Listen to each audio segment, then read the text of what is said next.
Understanding all AC parts and what they do is key to keeping your air conditioner running smooth, especially knowing how the control board works in your system. So, the control board is like the brain of your AC. It manages signals from the thermostat, telling the system when to turn on or off based on the temperature you set.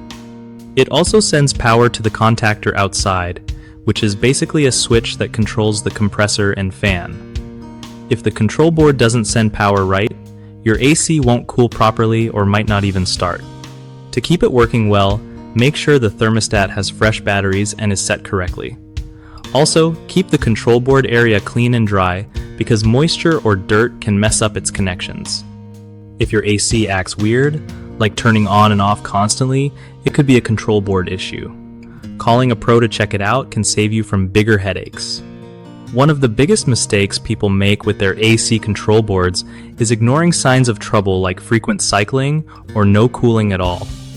Fix that by paying attention to how your AC runs and getting it checked early.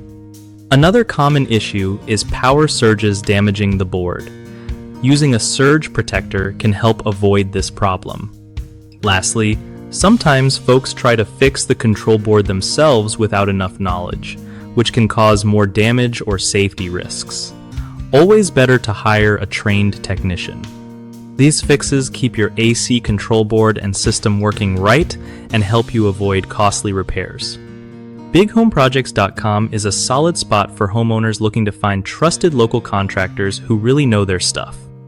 It also helps contractors get connected with people who need their skills, making projects way easier for everyone involved.